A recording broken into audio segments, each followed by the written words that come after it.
I overheard my wife drunkenly laughing with her friends. He's too stupid to realize I've been cheating for years. They all roared with laughter. I didn't say a word, but when she showed up crying at my door, she got a surprise she never expected. I, 33 male, never thought I'd be that guy posting on this sub, but here I am. Buckle up because this is going to be a wild ride. So here's the thing. Last weekend I was supposed to be on an overnight trip with the boys to watch the game 2 states over. Been planning it for months. But Daryl's kid got sick last minute, so we had to cancel. No big deal happens. I figured I'd surprise Heather, 32 female, my wife of 8 years, by coming home early. Yeah, I know how that usually goes in these stories, but trust me, what happened next was somehow worse than walking in on her with another dude. As I pulled into our driveway around 9 p.m., I noticed several cars parked outside. Recognized Michelle's Subaru and Kathleen's Honda right away. Heather had mentioned having the girls over while I was gone, so this checked out. I was about to walk in the front door when I heard them all on our back deck through the side gate. They were being loud, wine-drunk loud. I was going to head around back to say hi, when I heard my name. So I paused. Call it instinct, whatever. Hidden Lies is just so. I can't even. Heather was slurring her words slightly. The girls all giggled. OMG, I still can't believe you've kept this going so long. Michelle's voice. He's too stupid to realize I've been cheating for years. Heather practically shouted it. They all roared with laughter. I literally froze mid-step. Like my brain just stopped working for a sec. Sutton's been the best decision I ever made, Heather continued. Last week while Hidden Lies was working late, Sutton came over and we did it right on the couch where Hidden Lies takes his precious naps. More cackling laughter. No, the sacred nap couch. Kathleen shrieked like this was the funniest thing ever. You should have seen how sweet Hidden Lies was the next day making me breakfast. If he only knew what his precious wife had been doing the night before. My stomach dropped to my feet. I felt like I'd been punched. That breakfast? I'd made her favorite avocado toast and those fancy eggs she likes. Brought her coffee in bed. Told her I loved her. I don't know how long I stood there listening to them swap stories. My whole body was shaking. I learned that my business trips were her favorite times to have Sutton over. That they'd been sleeping together for over 3 years. That she'd even been with him the weekend of my dad's funeral when she claimed she had food poisoning and couldn't attend. I didn't confront them. Didn't make a scene. Just silently walked back to my car, drove to a nearby Target parking lot, and sat there until I could breathe again. I must have looked insane, a grown man hyperventilating in his car at 10 p.m. on a Saturday. Once I could think straight, I called Daryl. Thank God his kid was feeling better and he picked up. Dude, my whole life just imploded. I told him everything. Don't go home tonight, he said. Come crash here. We'll figure this out. At Daryl's place I paced the living room for hours while he Googled divorce lawyers. My mind kept replaying all these moments from the past few years that suddenly made sense. The girls' trips where she came back with barely any photos. How she'd started keeping her phone face down. The unexplained charges at hotels less than 30 minutes from our house. All those nights she was showing houses to clients after normal business hours. I felt like the biggest fool on the planet. Around 3 a.m. I got a text from Heather. Girls are crashed here, hope you're having fun with the boys, love you. I nearly threw my phone against the wall. The audacity.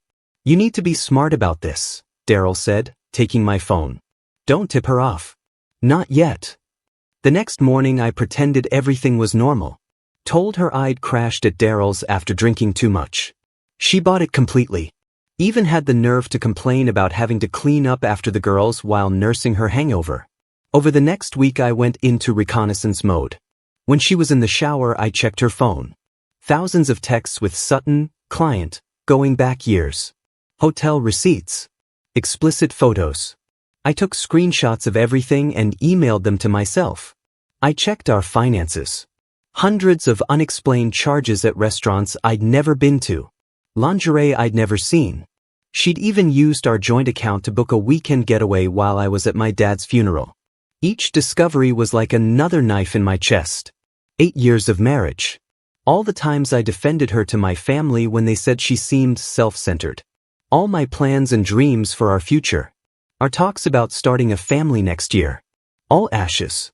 I met with a divorce attorney on my lunch break. The most aggressive one in town according to Google reviews. She laid it all out for me. Document everything, secure my finances, prepare for the storm. Hidden lies, I see this every day. You're doing the right thing by not confronting her yet. The more prepared we are, the better position you'll be in. That night as I watched Heather laughing at something on her phone, probably texting him, something inside me changed. The pain was still there, but suddenly it was like ice water in my veins instead of fire. I realized I didn't just want out of this marriage. I wanted justice.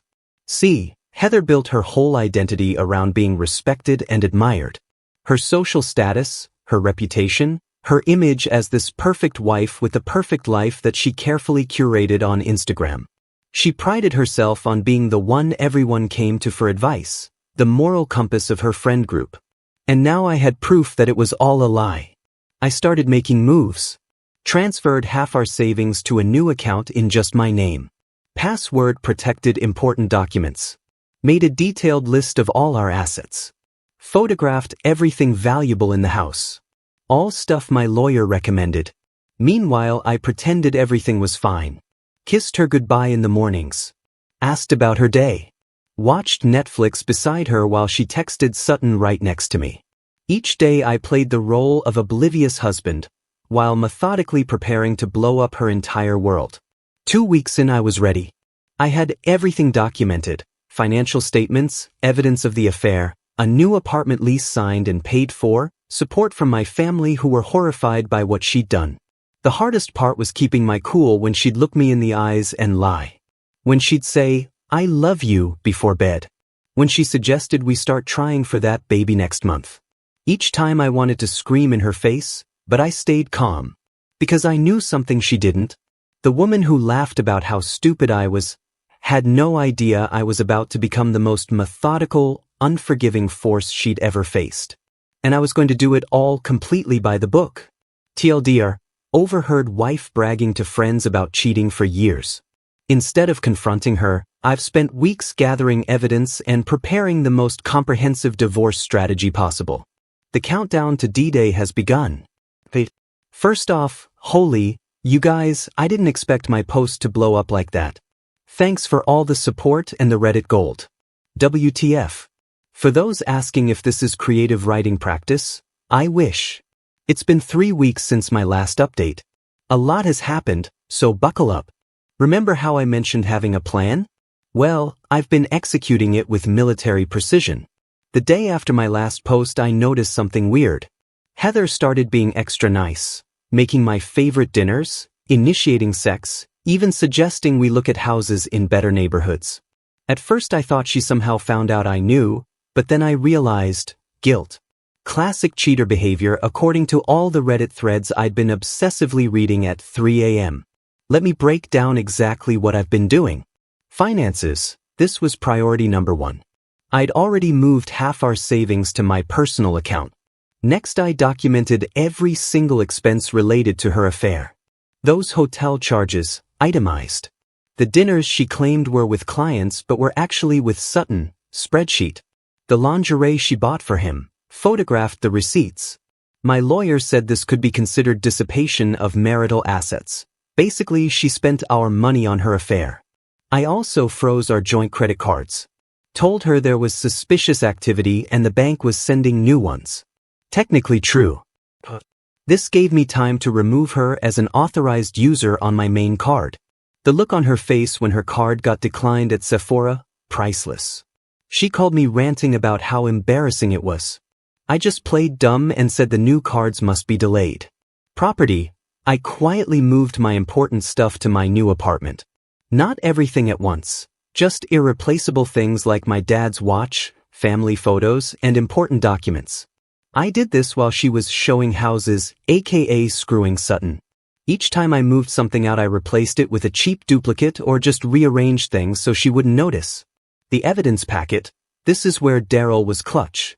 He helped me compile everything into what we called the nuclear file. Screenshots of texts, photos, hotel receipts, credit card statements, a timeline of her affair, and a USB with recordings of her phone calls with Sutton. We're in a one-party consent state. I made multiple copies. One for me, one for my lawyer, one for Sutton's wife. Yeah, I found her. Laura seems like a nice lady who had no idea, and one that would eventually go to Heather's parents. The social angle. This was tricky. I wanted to control the narrative before Heather could spin some BS story making me the bad guy. So I started having guy talks with our mutual friends. Nothing obvious, just mentioned how Heather seems distant lately, asking if marriage is supposed to feel this lonely sometimes. Planted seeds of doubt without revealing what I knew. I also took screenshots of Heather's Instagram where she portrayed our marriage as #relationship goals, while she was actively cheating. The hypocrisy was next level. Then came D-Day. I picked it strategically, the day of Heather's big client appreciation event that she'd been planning for months. Here's how it went down. That morning I acted completely normal. Made coffee, kissed her goodbye, told her good luck with her event. She left looking confident as hell in her expensive outfit that I now realized I'd basically paid for her to look good for other men. At exactly 10 a.m., I sent the evidence package to Sutton's wife via courier. Included my phone number if she wanted to talk. By noon all hell broke loose. I was at my new apartment when the texts started flooding in. Why is Sutton's wife calling me? Did you talk to her? Answer your phone. I didn't respond. Just watched the messages pile up. Then Laura, Sutton's wife, called me. We talked for almost an hour. She was devastated but grateful. I told her apparently Sutton had been gaslighting her for years about her paranoia. She told me Sutton was now frantically trying to save his marriage, which meant throwing Heather completely under the bus. By 2 p.m. Heather's client event was in shambles. She had to leave early because of the emergency. She kept calling me nonstop.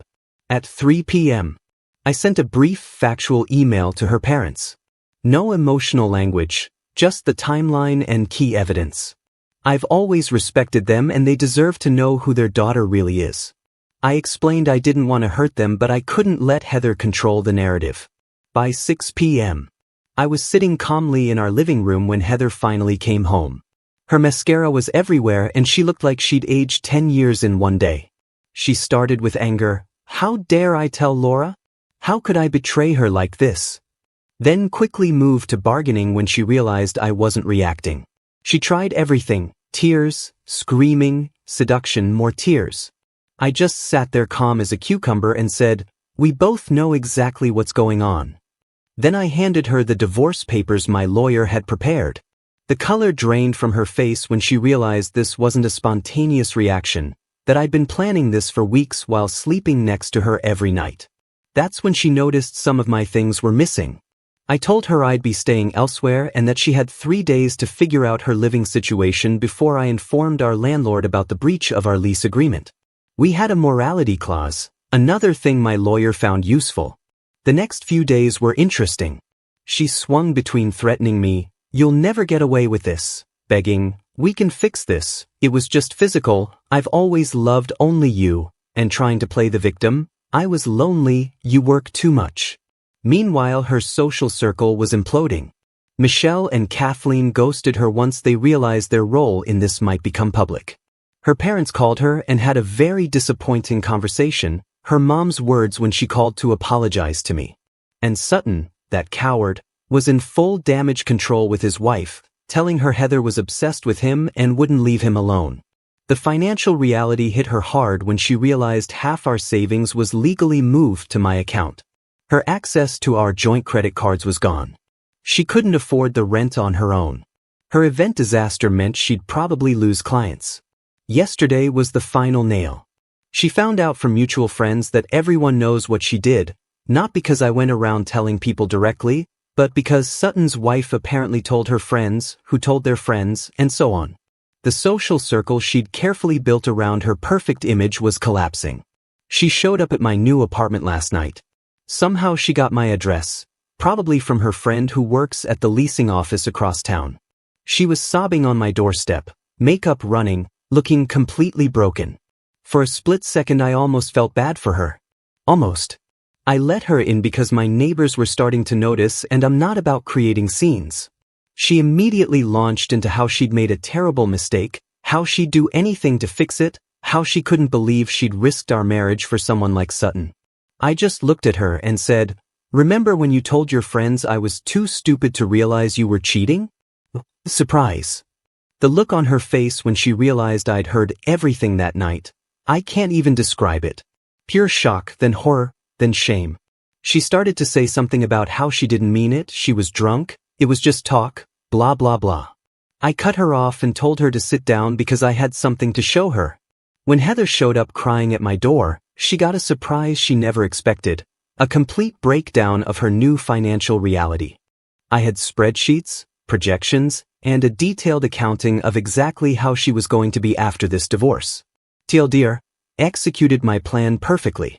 Exposed wife's affair to everyone who matters. Secured my finances. And watched her entire world collapse in real time. She came begging for forgiveness, but got a financial reality check instead. Final update. It's been 6 months since my last post. First off, thanks for all the DMs checking if I'm still alive. I am, just needed time to process everything before sharing the conclusion to this whole saga. So you know those YouTube videos where they demolish old buildings? How it starts with small strategic explosions before the whole structure collapses in on itself. That's basically what happened to my ex-wife's life, and I had a front row seat. The morning after Heather showed up crying at my apartment, I woke up to a weird sense of calm. For the first time in months, I slept without waking up at 3 a.m. with that knot in my stomach. Made myself some coffee, scrolled through Reddit, and realized I didn't immediately check my phone for messages from her. Progress. Meanwhile, Heather was experiencing what my therapist later called consequences culture. After leaving my apartment, she apparently drove straight to Michelle's place expecting her BFF to take her in. According to our mutual friend Jake, Michelle literally pretended not to be home even though her car was in the driveway and the lights were on. Top-tier friendship right there. So what's happened since then? Let me break it down. The divorce proceedings, the actual legal process was surprisingly smooth. My lawyer was worth every penny. During mediation, Heather tried to argue that she deserved half of everything because one mistake shouldn't erase 8 years of marriage. The mediator, this older lady with zero tolerance for BS, just stared at her and asked if 3 years of documented infidelity counted as one mistake. When Heather realized her usual teary routine wasn't working, she switched to threats. Said she'd drag my name through the mud, tell everyone I was abusive, I wasn't, and make the divorce as painful as possible. My lawyer simply slid the photo evidence of her with Sutton across the table and reminded her that Maryland is a state where adultery can impact alimony decisions. The look on Heather's face was priceless, like when you realize you brought a knife to a nuclear war. We settled 2 weeks later. I kept my retirement accounts and most of our assets. She got enough to start over, but nowhere near the lifestyle she was accustomed to. The judge actually told her she was fortunate given the circumstances. The financial fallout, this part was tough to watch even for me. Heather had to move in with her parents in their retirement community. At 32. From our luxury apartment to a guest room with floral wallpaper and a twin bed she'd had since high school. She tried to keep up appearances on Instagram for a while, lots of cryptic quotes about growth and trusting the journey with strategic angles that didn't show she was living in her childhood bedroom. But social media is weirdly transparent these days. People notice when you're suddenly posting throwbacks instead of new content. Her financial situation went from bad to worse when she lost her job. Not directly because of the affair, her boss didn't care about her personal life, but because she kept missing work and showing up late. Depression probably. Can't say I didn't understand that part. The social aftermath. This was the most fascinating part to watch unfold. Our social circle fractured in ways I never expected. Team Hidden Lies. Daryl obviously, Jake and his wife, most of my coworkers, and weirdly Heather's cousin Tina, who apparently always knew Heather was selfish. Team Heather. Initially just her parents, but even they were keeping her at arm's length according to family gossip. Then she somehow reconnected with Kathleen, who had gone through her own divorce and was in a men are trash phase. Team Nobody. Most people just distanced themselves from both of us. Can't blame them. Nobody wants to get dragged into divorce drama. The strangest development was Michelle. After ghosting Heather initially, she reached out to me on Facebook to check how I was doing. Asked if we could grab coffee sometime. I declined. Something about the way she jumped ship the moment Heather was struggling felt off to me. The Sutton situation, Sutton's wife, and I kept in touch. Not romantically. We were just two people processing similar betrayals. We'd grab lunch every few weeks and update each other. Sutton apparently tried reconciliation tactics straight out of a bad rom-com, standing outside their house with a boombox, sending massive flower arrangements to her workplace, even trying to get their pastor involved. None of it worked. Laura filed for divorce 3 weeks after D-Day and moved in with her sister in Pennsylvania. Last I heard, she's dating a kindergarten teacher who coaches Little League on weekends. Good for her. Sutton tried to reach out to me, sent this long text about how we're both victims and how Heather pursued him aggressively. I just responded with K, which felt both dismissive and perfectly adequate. My personal journey, this part's harder to write about. The first month after moving out, I basically became a hermit. Worked, came home, ordered DoorDash, binged whatever was new on Netflix, slept, repeat. My apartment looked like a college dorm. Mattress on the floor, 1 pot, 2 plates, no decoration. Daryl finally staged an intervention. Showed up one Saturday morning with bagels and forced me to actually talk about how I was feeling. I'm not much of a crier, but man, that day was rough. Told him things I hadn't even admitted to myself. How beneath the anger I was just sad. Sad about the years wasted. Sad about the future I thought I had. Sad that someone I trusted completely could betray me so casually. After that I started therapy. Found this guy through BetterHelp who specialized in betrayal trauma. He didn't try to push reconciliation or forgiveness or any of that Hallmark card BS. Just gave me practical tools to process what happened and move forward. Small steps followed. Got a proper bed frame. Joined a local soccer league. Actually accepted invitations to social events instead of making excuses. Started cooking again instead of living off frozen pizzas and protein shakes. 2 months ago I went on my first date since the divorce. Nothing serious, just coffee with a woman I met through the meetup hiking group I joined. It was awkward AF. I'd forgotten how to have a normal conversation with someone new. But it was a start. The final confrontation. Last week something unexpected happened. I was at Home Depot buying paint for my new place, finally got tired of staring at white walls, when I literally bumped carts with Heather. She looked different. Hair shorter. Clothes less flashy. For a split second neither of us knew what to do. Then she asked if we could talk for a minute.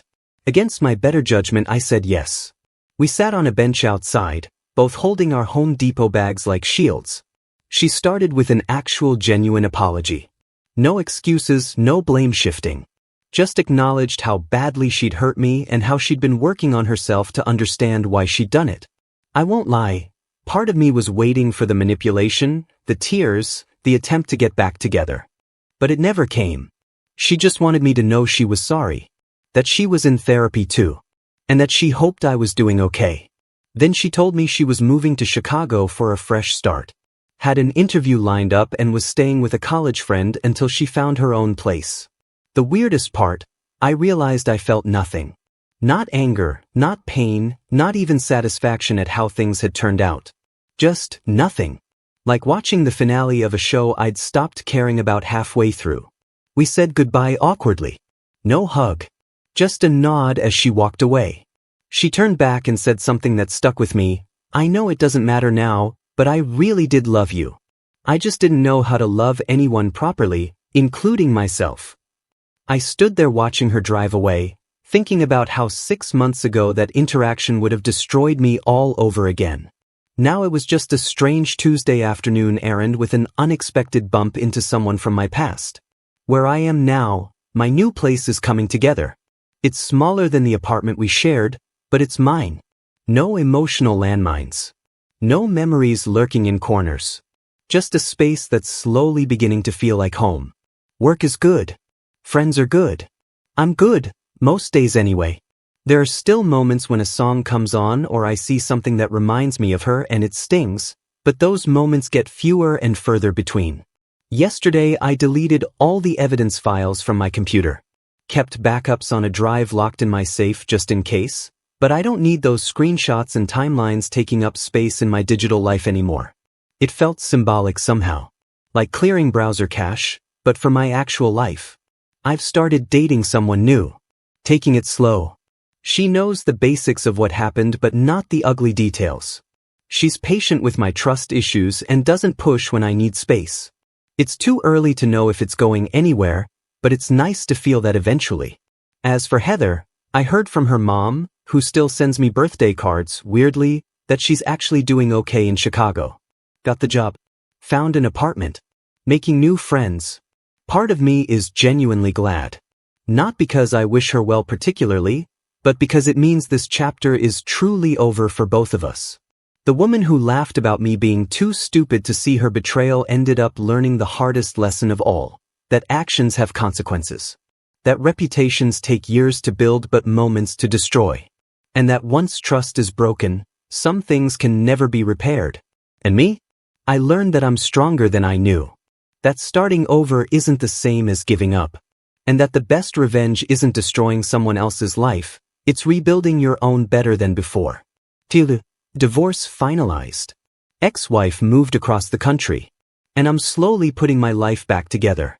The complete dismantling of her life happened mostly through natural consequences, and my renaissance is still a work in progress.